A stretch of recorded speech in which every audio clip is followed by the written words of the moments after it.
Hello and welcome to another Vortex Motorsport video for YouTube. We have finished last season with a good success. We're really happy with the car.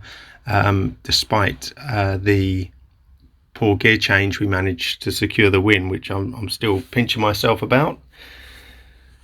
So we've had 4 or 5 months and it was time to go over the car, do a few jobs, which we've done, and you'll see there are some changes specifically to the inside of the car.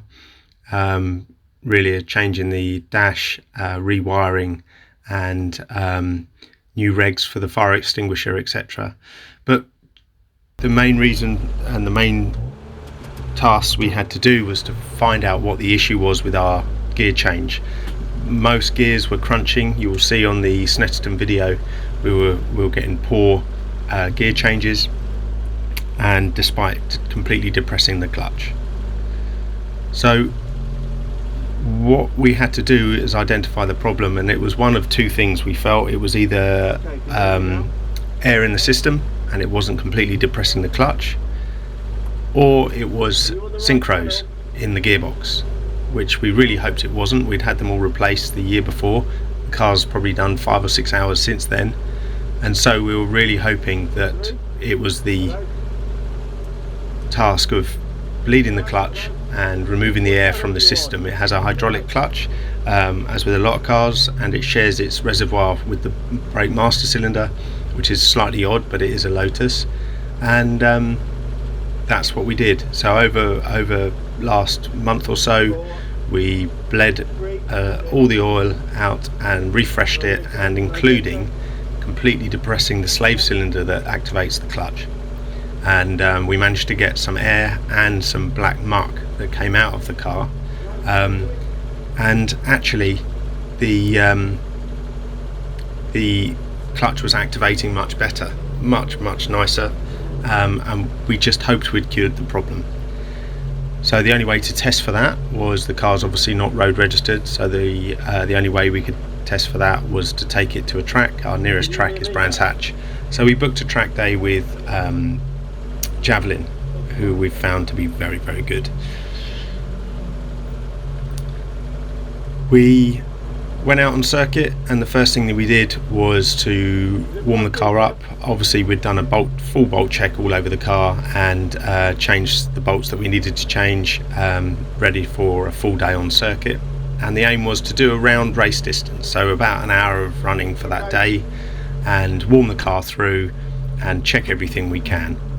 So you'll see from the video, we went out and we did exactly that. We warmed the car through, and then we came back in, we checked everything, retorqued the wheels, and checked the oil and water and tyre pressures. Tyre pressures went up as expected. We've got very old tyres, 3 or 4 year old Nankang tyres, which are proving to be very reliable, and the car weighs so little, so actually the amount of wear those tyres have is minimal each time we use it. It's the joy of having a light car. So we went out on these old tyres and just went out and tried to get to the bottom of the gear change and the brakes.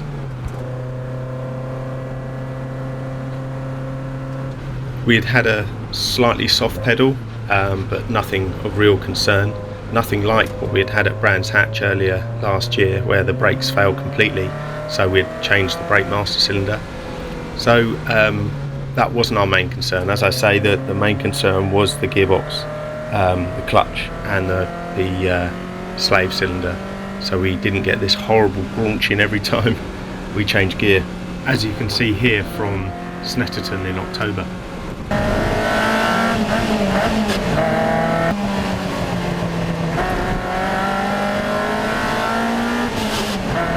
So as you'll see, we went out, and actually the gear change was spot on. Chief mechanic did a cracking job. Noticed that there was also a bit of flex in the bracket that holds the slave cylinder for the clutch slave cylinder. So we've ordered a brace that you can get from I think it's Elise parts. They supplied us a brace, so we're going to fit that before the race. But apart from that, we enjoy the video. It's pretty much just as you see it, going around the circuit and testing everything out. We did 3 lots of 20 minutes and did an hour's running.